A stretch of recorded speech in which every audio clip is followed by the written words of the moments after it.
Tumsifu Yesu Kristo. Karibuni sana ndugu wanahabari wa mkoa wetu. Najua mko vyombo mbalimbali, lakini nimewaita tu kwa nia moja kubwa ya kupenda zaidi kuwashirikisha mawazo yangu na nyinyi kama waandishi wa habari mlioko katika mkoa wetu wa Mara, ambamo kanisa Katoliki, jimbo Katoliki la Mara limo ndani ya mkoa huu. Nina mambo machache ya kuwashirikisha kwa nia njema ya kuimarisha mahusiano yetu kama waandishi wa habari, mahusiano na raia. Lakini mnapoandika habari, mnaandika pia vyombo vingine vinahusika ndani. Lengo langu ilikuwa ni kutengeneza mazingira ambayo yatatusaidia baadaye katika mahusiano haya. Naitwa Askofu Mikaeli Msonganzila wa jimbo Katoliki la Msoma, na niko askofu sasa. Huu ni mwaka wangu wa 18 tangu niwe askofu.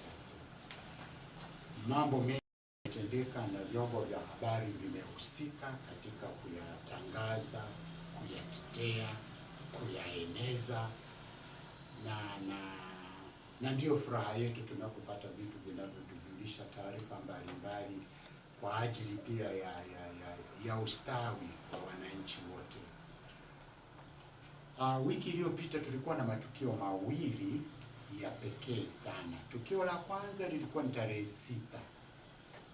Hiyo ilikuwa ni Ijumaa, ambapo akina mama wa Kristo walifanya maandamano mazuri tu, na kila mwaka wanafanya maandamano hayo, na kwa kweli wanafanya maandamano wakiwa na kauli mbiu yao. Kwa mwaka huu hawa akina mama wana dhehebu ya Kikristo ambayo sisi tunayaunganisha tu katika hivi vivuli viwili, CCT pamoja na TEC.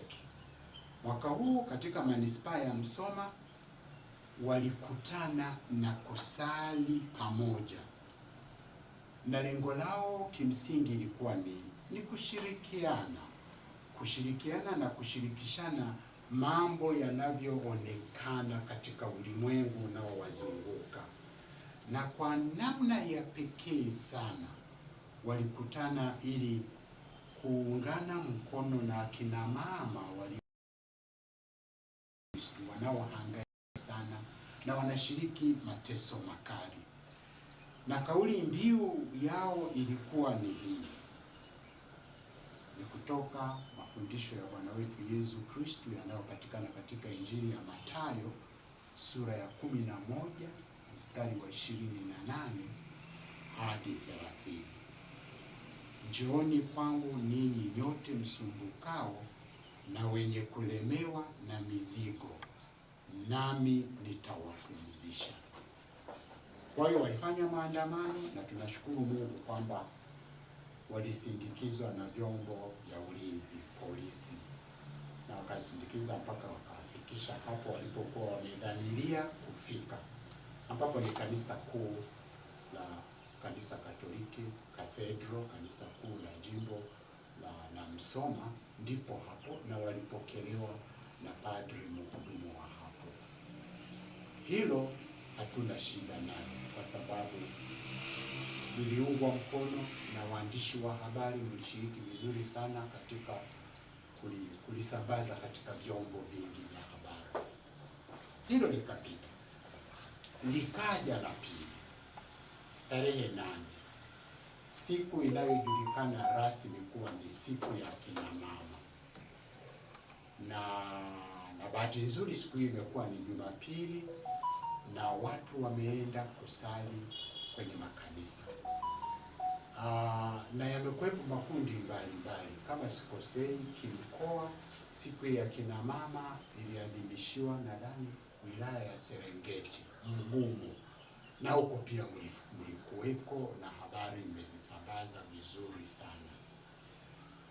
Lakini kumbe kwa mbali inaonekana chama Chadema kilijipanga kuadhimisha siku hiyo katika manispaa ya Msoma, na inawezekana walitoa taarifa katika vyombo vinavyohusika, lakini kanisa kama kanisa tuliombwa tutoe nafasi, na tulipoombwa kutoa nafasi, waandamizi wangu walihusika, wakajibu barua kwamba tunaruhusu mtafika, mtafanyia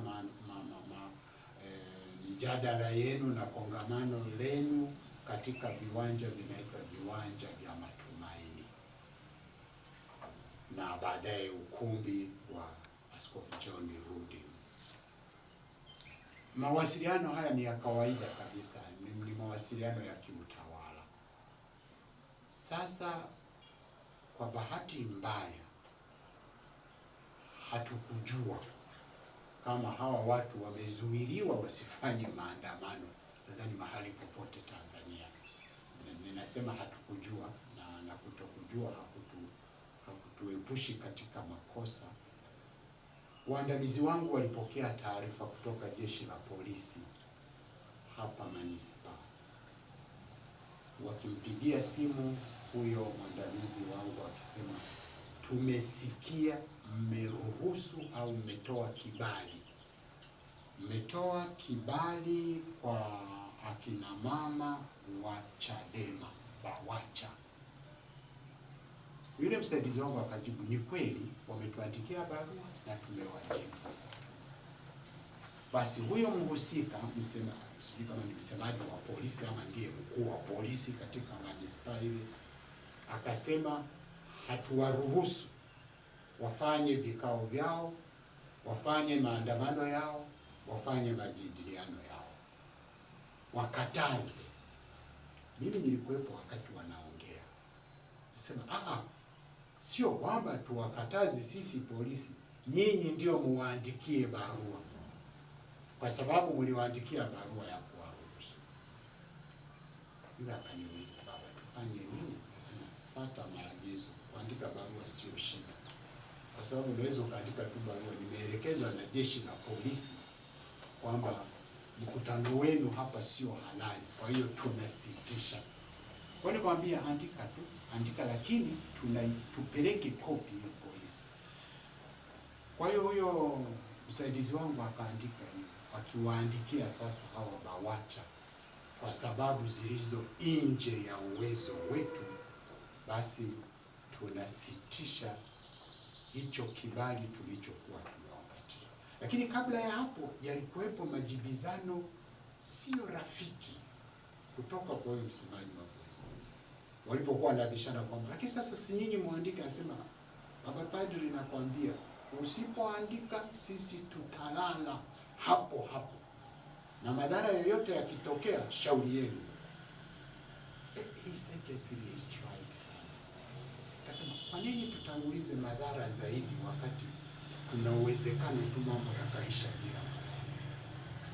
Basi na kweli barua iliandikwa na tukaagiza ipelekwe polisi na ilipelekwa. Sasa ni wale waliokataa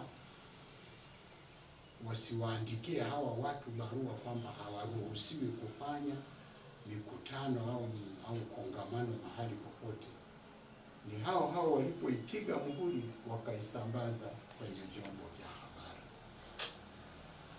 Hapa tena nikawa na administrative crisis kichwani mwangu. Ulikuwa umekataa usiandike barua wewe kama mhusika, sasa umepokea na tumeileta kama kopi kwenu, na original tulipeleka kwa BAWACHA, na sasa wewe unasambaza kopi. Yaani tukasema kila tukio ni shule na kozi. Jumapili imefika, hawa BAWACHA bila sisi kufahamu kikanisa kama wamekuja pale kanisani. Kanisa langu kubwa hapo.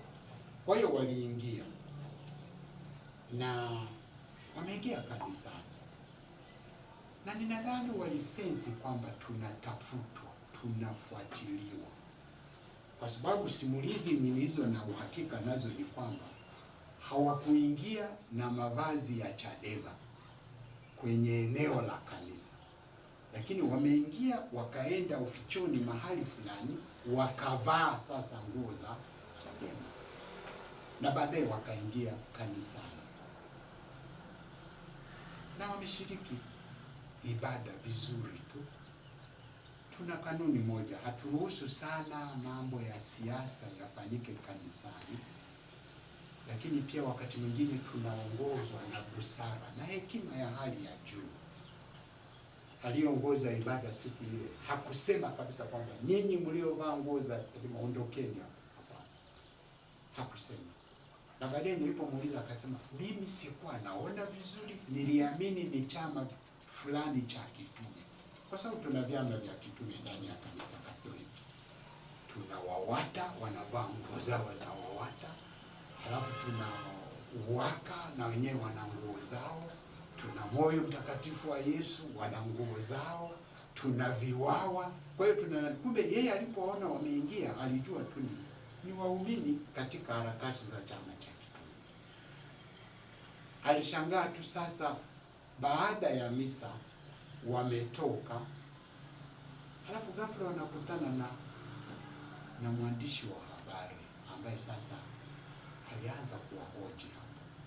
Na bahati nzuri baadhi ya viongozi walei wa parokia wakaona hiki sio kitu cha kawaida, wakamfuata baba paroko. Baba, njoo hapo tusaidie. Na kweli baba alienda kwa hekima ile na busara, akaongea nao na akawaambia hapa sio mahali pake pa kufanyiwa interview, kwa sababu sisi kimsingi hatuna chama chochote. Sisi waumini wetu ni waumini wa vyama mbalimbali, lakini inapotokea katika haja ya kutoa hoja, tuliamini kwamba hoja au malalamiko yoyote yale yanayohusu kisiasa au namna gani yangefanyika kwenye ofisi ambayo ni ya Chadema ama ofisi ya BAWACHA. Kwa hiyo padri akazuia, msifanyie hapa mkutano wala mahojiano, hapana. Kwa hiyo mimi nikawa nahangaika pia, huyu mwandishi anapatikanaje? Aliandaliwa, alijua kwamba kuna BAWACHA ndani huko, alikuja kukava nini na kwa nini akave mambo haya katika eneo la kanisa Katoliki? Mimi nikawa na wasiwasi sana. Na wasiwasi, ndugu zangu waandishi wa habari, ni sehemu ya maisha yetu. Nikasema hapa ni mikakati gani? Sio kwamba labda ni mikakati ambayo inaandaliwa kutaka kuchanganya, kukorofisha kanisa Katoliki jimbo la Musoma na viongozi wa vyama mbalimbali vya kisiasa na hata na serikali. Mimi nikashawishika nikasema hili nilirekebisha, kwa sababu limetoka kwenye vyombo vya habari. Hapana, hatukuwa na lengo sisi la kuwapokea BAWACHA. Hapana, wameingia kanisani tukiamini wakiwa ni waamini wa Kristo wa Katoliki, na kama ni mafundisho wameyapata ya msingi ya kujenga katika Jumapili ya tatu ya hiki kipindi cha Kwaresima tunachokidai sana, kutafakari juu ya neno la Mungu, uzima wa milele, mwenye maji ya uzima alionayo Bwana wetu Yesu Kristo. Sisi tuliamini kwamba ni hicho ambacho wamekipokea. Kwa hiyo nilishtuka mimi kuona watu wanatoka kanisani na kuanza kuhojiwa na mwandishi wa habari straight. Sasa waliwaandaa waje kuwahoji katika kanisa, na ni kwa nini? Na tunajua kanisa Katoliki limeingia maneno mengi kisiasa na serikali. Kila unapofungua tunaona tu kanisa Katoliki, sijui nani amesema nini. Tunaweza tukawa vyombo vya habari, tunaweza tukachangia migogoro ya ajabu kabisa kisiasa. Ni vizuri tukawa waangalifu, tusikubali wakati mwingine kutumiwa ovyo ovyo. Na mimi ningeshauri katika mazingira haya tuliache kanisa liendelee na utume wake, ambao utume wake kimsingi unagusa nyanja zote za maisha. Unagusa imani, unagusa siasa, unagusa maadili, unagusa nidhamu, unagusa afya, unagusa. Na ndio huyo Bwana wetu Yesu Kristo hakuacha hata kipengele kimoja katika mafundisho yake. Ndicho hicho tunachotaka kukifundisha. Kwa hiyo mimi nilitamani kusema waziwazi kwamba tuangalie tunapotoa taarifa na tunapotafuta nafasi ya habari, tusiingie katika ukoo wa uchonganishi na taasisi zilizopo, ambazo lengo la taasisi zetu ni kumtetea mtu, ni kumwendeleza mtu, ni kujenga amani, ni kulinda utulivu, ni kutetea na kulinda utulivu, amani na mshikamano. Haya ndiyo mambo ambayo vyombo vya habari vikihusika vitatusaidia sana. Visipohusika, tutapata mang'amzi kama yaliyopatikana hata Rwanda, Burundi. Vyombo vya habari vilihusika hata kueneza chuki. No, mimi naomba tujipange vizuri, tusihusike katika kuleta mgogoro na uchochezi wowote, na tuwe tayari hata kusema jamani, hebu twendeni tukawahoji katika eneo lenu, ofisi yenu, nyumba yenu, sijui taasisi yenu. Tuliache kanisa libaki neutral katika mafundisho yake, katika nidhamu yake, katika kutetea haki na amani, na katika kuwa chombo cha upatanishi. Kwa bahati mbaya sana, hawa akina mama walijieleza wenyewe hapo, nadhani kwa baba paroko aliyekuwepo, alipoambia nendeni, ondokeni, wakasema kuna polisi wamejificha huko wanatutafuta. Sema lakini wawatafute kwa nini? Nyinyi ondokeni tu. Sasa katika harakati za kuondoka hivyo, mimi sijui ni kitu gani kilisababisha polisi waanze kutupa mabomu ya machozi. Sasa labda nyinyi waandishi wa habari mnaweza kuwa mnafahamu zaidi kwa nini mabomu haya yalitupwa ndani ya eneo ambalo ninaliita ni eneo la jimbo, makao makuu, kanisa kuu, jimbo Katoliki. Waliotupiwa ni hawa akina mama, lakini walioathirika sio akina mama wa BAWACHA. Hapana, walikuwa watoto wadogo wanatoka kanisani na wengine wanaingia kanisani. Walikuwepo mabibi wazee wanatoka kanisani na wengine wanaenda kanisani misa ya pili.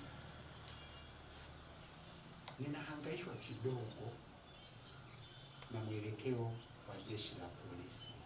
Ninahangaika sana. Ni lazima kutumia nguvu kiasi hicho cha mabomu kuwatawanya akina mama ambao hata hawakuwa na silaha yoyote? Ninahangaika na kusema Ni kweli ndilo jeshi la polisi, misimamo yake ni hiyo hiyo. Tumejeruhiwa, tuna majeruhi, tumetoka kwenye majeruhi ya tarehe 29 Oktoba. Watu hatujapona, tunaanza kuleta tena vidonda kwenye majeraha. Hapana, nadhani ifikie wakati tupate mabadiliko ndani ya jeshi la polisi. Ni wazo langu kabisa, na kama ninahukumiwa nihukumiwe kama mimi. Hakuna sababu ya kutumia nguvu ya kurusha mabomu ya machozi katika eneo la ibada kanisani, hata kama ingekuwa ni msikitini, wakati hawa watu hawakufanya fujo yoyote na hawakuwa na silaha yoyote.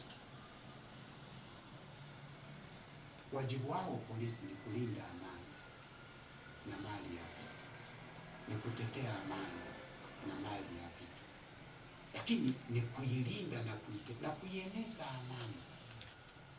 Lakini nikaelewa sentensi ya huyo mhusika aliyesema, msipowaandikia barua tutalala hapa na tutalala na nyinyi. Ni lugha ya kutisha tu. Wakati wewe tunataka kujenga grupu la polisi jamii ambayo haipokeleki katika kutishwa, inapokeleka katika maongezi, katika majadiliano na kutumia njia ya amani ili kuleta amani. Amani haijengwi kwa mtutu wa bunduki tu. Mimi pia nimeenda jeshi 1970 ya jeshi la kujenga 20 Januari 1970 tupo 1978. Miezi 6 ya kwanza nilikaa Makutupora, miezi 6 ya mwishoni nilikaa Chamwino nikishiriki ujenzi wa Ikulu iliyopo sasa iliyosimama mwaka 77. Bado nilikuwa hajazaliwa na wengine pia. Unaona, operation yangu ya JKT iliitwa Operation Tujisahihishe, na tulikuwa na mwalimu wa siasa jeshini alitufundisha hivi. Operation hii inaitwa Operation Tujisahihishe kwa malengo makuu matatu.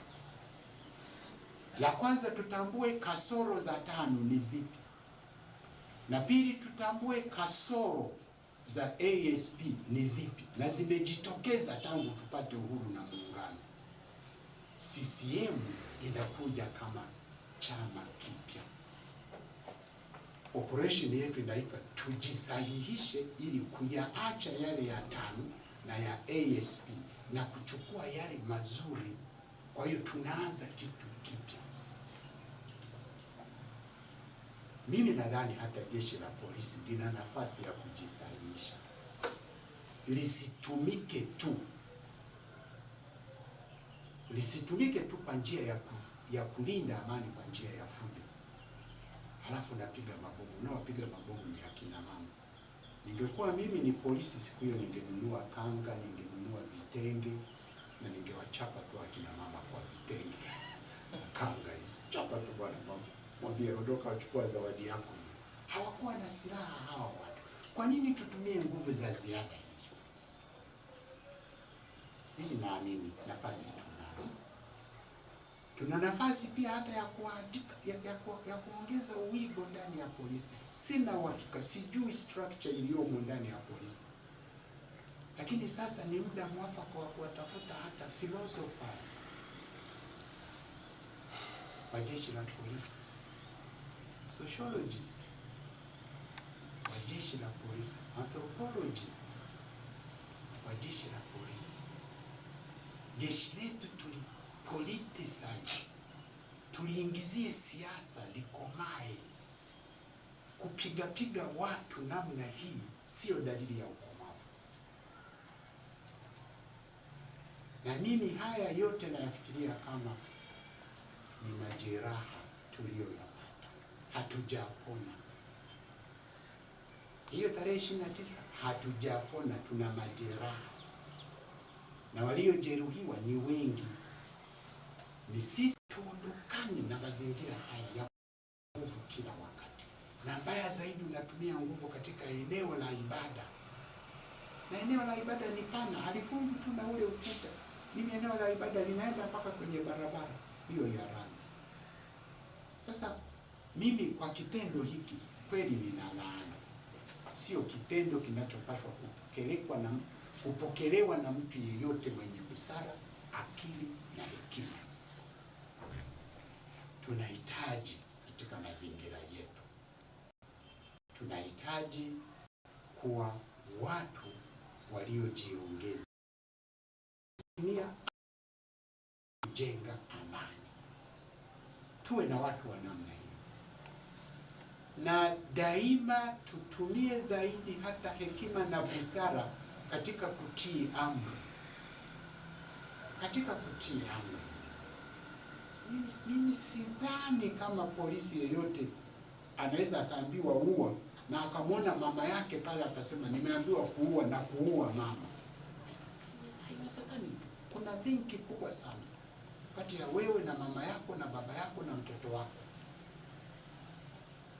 Lakini mazingira tunayokuwa nayo, tunatengeneza mazingira ya kuogopa. Kwa hiyo tendo hili mimi la polisi kutumia nguvu katika eneo la kanisa kuu jimbo la Musoma ninalilaani. Na mnaweza mkasema laana ya kuku haimfikii mwewe. Mimi najua haimfikii kweli mwewe, lakini itamfikia tu siku moja, kwa sababu ninaongea nikiamini kabisa kwamba tendo hilo sio la haki, tendo hilo sio la kibinadamu, tendo hilo sio la kiutu, na tendo hilo sio la ukomavu. Ni tendo la unyanyasaji na ni tendo la kikatili, na polisi hapashi kuwa mkatili. Ilikuwa ni zamani. Sasa hivi polisi yeyote anapaswa kuwa ni mtu wa karibu sana na raia anaowaongoza. Ukijenga uadui na raia, unaalika maadui wengi kuingia katika nchi yako na eneo lako, kwa sababu wale wenye uwezo wa kutoa siri zozote za adui yeyote anayetoka nje umewafanya kuwa adui zako. Ulinzi utatetereka. Kwa hiyo mimi tendo hilo sikubaliani nalo, na nimependa niwaambie nyinyi wanahabari kwamba utaratibu wetu sisi kama kanisa, kimsingi muumini yeyote au kikundi chochote cha kisiasa hakiruhusiwi kuingia kanisani kikiwa kimevaa sare zao.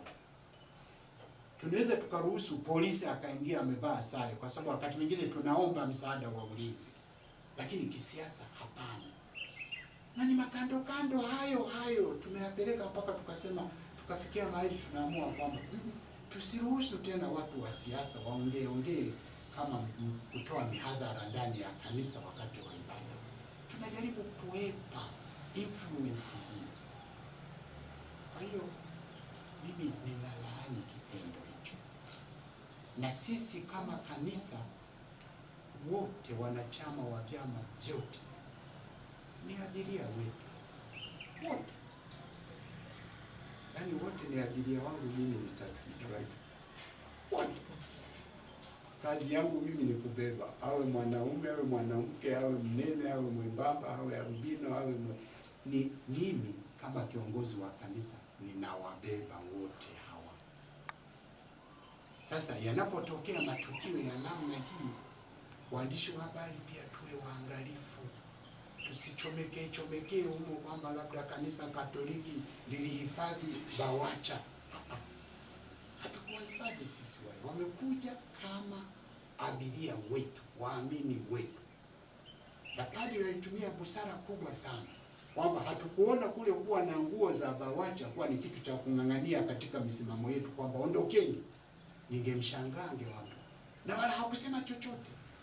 Aliwaacha akisema hawa watu bila shaka wamekuja kupata faraja, wamekuja kupata mafundisho ya kina ya kiimani. Na hakuna mahali popote tunapofundisha mafundisho ya kina ya kiimani mtu atoke hapo katika imani hiyo aanze kufanya fujo.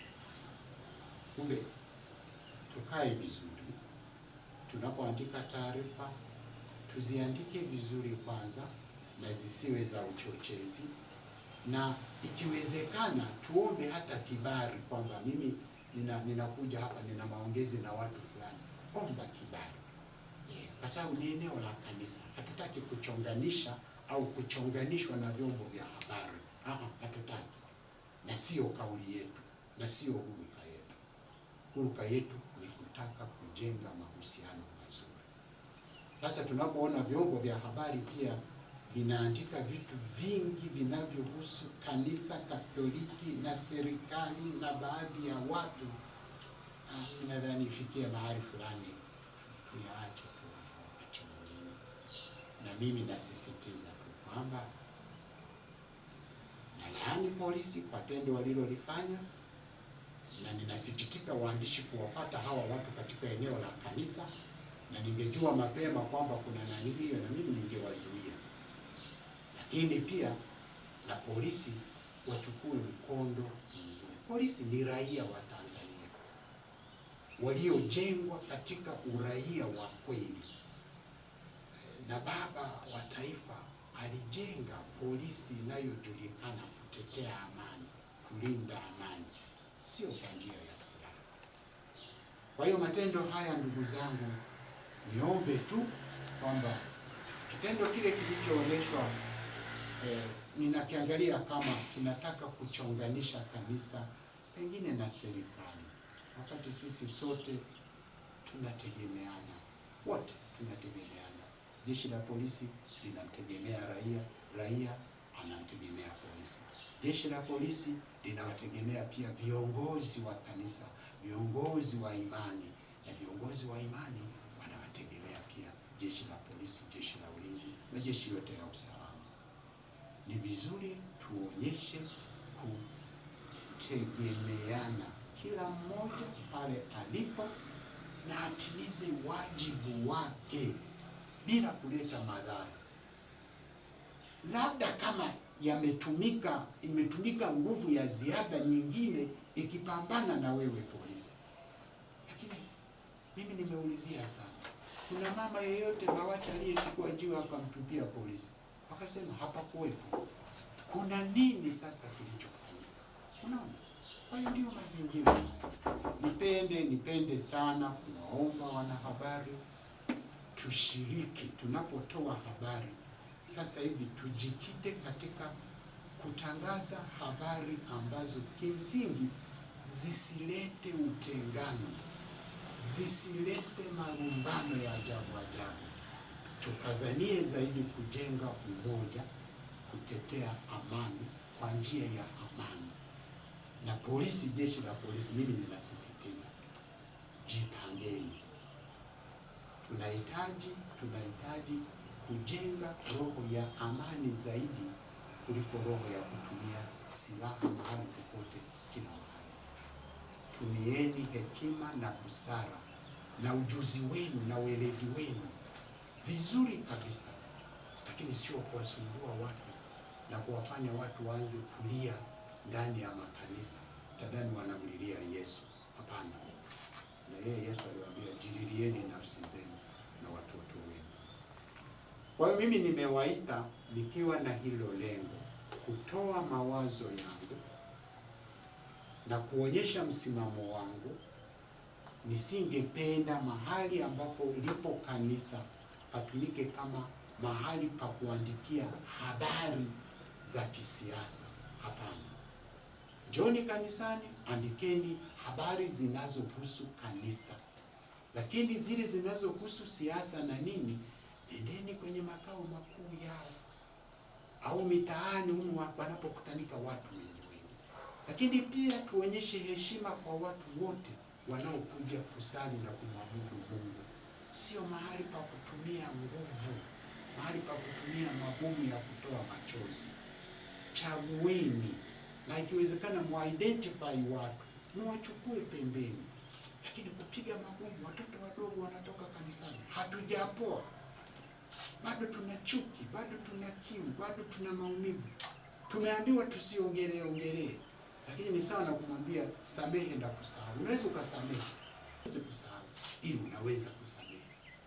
Sasa na sisi tusiwaingize watu kwenye makovu, tuanze kurudia makosa yale yale ya kuwapiga watu kwa kutumia silaha. No, mimi hiyo sikubaliani nayo. Na jeshi la polisi kwa upande ule, kwa tendo hilo, nina laani. Sasa laana yangu itawafikia, inawezekana ni laana ya kuku, ni laana ya kifaranga, mimi sijui kama itawafikia, lakini ni mwaliko tu kwamba polisi, jipangeni vizuri. Tuna nafasi ya kujirekebisha bila kutumia nguvu za ziada, na haya ndiyo mambo ya msingi. Ninawashukuru kwa kufika kwenu hapa, na niendelee kuwaomba tu. Nyinyi ni muhimili mkubwa sana, hata kama hamtaji rasmi, lakini nyinyi ni muhimili namba 4 katika nchi yoyote. Mkitaka kueleza mambo mazuri, mtayaeleza na watu watayafikia. Mkitaka kuchonganisha, mtachonganisha na watu wataona tumechonganishwa. Mkitaka kutetea, mtatetea na watu wataona tumetetea, hata pale mahali ambapo hatukupashwa kutetea. Na tunaona. Sasa hii yote itupe nguvu ya sisi waandishi wa habari. Ninawashukuru na Mwenyezi Mungu awabariki sana, kwa sababu nyinyi ni wapeleka habari. Na mwandishi wa kwanza duniani, mwandishi wa kwanza kabisa wa habari duniani, niwaambie, Yesu Kristo. Yule ndio alikuwa mwandishi, na mpaka leo habari yake hiyo, ile habari yake inajulikana. Iko neno la Mungu, ni habari kubwa sana, na aliandika kayafikia kila makundi, na pale alipopasha kukaripia alikaripia. Mungu awabariki, asanteni sana. Askofu, mimi na swali kidogo. Ndio. Umesema kanisa la Roma Katoliki haliungani na mambo ya siasa, ila waumini wake ni wanasiasa wa vyama tofauti tofauti. Ndio. Sasa kitendo cha nyie kuruhusu maadhimisho ya Chadema kufanyika katika viwanja vya Matumaini kwa vijana, hamuoni kama kinajicontradict na hicho? Halijicontradict binti yangu. Viwanja vile wanacheza mpira. Tena viwanja vile wanacheza ngumi. Viwanja vile wanafanya riadha huko. Viwanja vile wanakuja makundi mbalimbali wanafanya private studies zao huko. Ukumbi wetu ule unaoitwa wa John Rudi yanakuja makundi mbalimbali. Waislamu wengine wanapofunga ndoa zao wanakuja huko, na madhehebu mengine mengi tu wanakuja. Vile tunavihesabu ni viwanja, mahali ambapo shughuli za kijamii, sio za kiibada, za kijamii zinafanyika. Unaona? Na wakati mwingine hata inapokuwa sisi tunashindwa kufanyia pale watu wengi sana, tunaiomba serikali, tunaomba Chama cha Mapinduzi kinaturuhusu tunafanyia uwanja. Unaona? Tunaingia kwenye chombo ambacho uwanja ule ni uwanja wa kisiasa, si unamilikiwa na CCM, lakini wanaturuhusu. Sasa mimi sitaki hii migongano. Kwa hiyo pale ni kweli kabisa tusingependa, lakini sisi tuliwaruhusu wale, kama vile ambavyo tunaruhusu watu wanakuja wanafanya mazoezi. Unaona? Hata CCM wanasema tunataka tufanye nini, wala hatuna ugomvi wowote. Lakini kwamba waje sasa hapo kanisani wanataka kufanya interview, wafanye nini mara baada ya misa, hapana, nisingeruhusu. Ni hicho tu, ni huo uelewa wangu. Ndio. Wengine labda Najitosheleza. Basi mimi nawashukuru sana. Baba, kwa niaba ya waandishi wa habari, ndio naomba utuombee. Niwaombee? Naam. Haya, asante. Sasa mzile hizi hii sala sisi